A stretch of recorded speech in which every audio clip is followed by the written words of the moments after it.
జిల్లా Amalapuram sub register కార్యాలయం వద్ద ఏదైతే దస్తావేజు లేఖరులందరూ కలిసి వారి న్యాయమైన కోరికలను తీర్చాలని పెన్ డౌన్ కార్యక్రమం చేపట్టారో ఆ కార్యక్రమానికి వైఎస్ఆర్ కాంగ్రెస్ పార్టీ పూర్తిగా మద్దతు ఇస్తుందని చెప్పి సందర్భంగా మనం చేస్తున్నాం. ఏదైతే కూటమి ప్రభుత్వం వచ్చిందో ఈ కూటమి ప్రభుత్వం వచ్చిన తర్వాత ఈ రాష్ట్రంలో ఉన్నటువంటి అన్ని విధాల విభాగాలను వరుస క్రమంలో పీపీపీ అనే విధానాన్ని అంటే పబ్లిక్ ప్రైవేట్ పార్ట్నర్షిప్ అనే విధంగా ప్రతి కార్యక్రమం కూడా ప్రైవేటీకరణ చేసే కార్యక్రమం చేస్తుంది.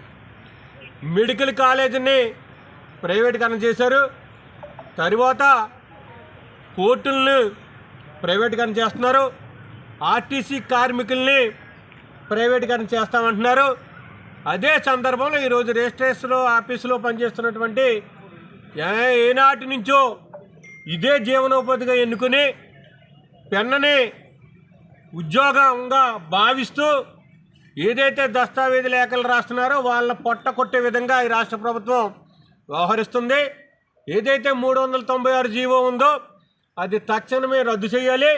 మరి నిన్న చంద్రబాబు నాయుడు గారు ఎట్టి పరిస్థితుల్లో ప్రైవేటీకరణ చేయమని చెప్పేసి పై మాటలు మాట్లాడుతున్నారు. మీరు చేసేదేమో ప్రైవేట్ ఏజెన్సీకి కట్టబెడుతున్నారు, మరి ప్రైవేట్ ఏజెన్సీని కాదంటున్నారు.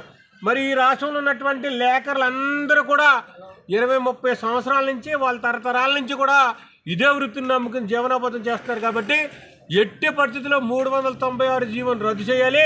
యథావిధిగా ఇప్పటికే కంప్యూటరైజ్డ్ కార్యక్రమం జరుగుతున్నప్పటికీ కొంత నష్టపోయినప్పటికీ కూడా మరి రిజిస్టర్ ఆఫీసులో ప్రజలకి రిజిస్టర్ ఆఫీస్కి అనుసంధానంగా వ్యవహరిస్తున్నటువంటి లేఖర్ని ఈ ప్రభుత్వం ఆదుకోవాలి. ఆదుకోకపోతే కనుక మా జగన్మోహన్ రెడ్డి గారి దృష్టికి ఈ యొక్క సమస్యను తీసుకెళ్తామని చెప్పేసి మీ ద్వారాగా తెలియపరుచు.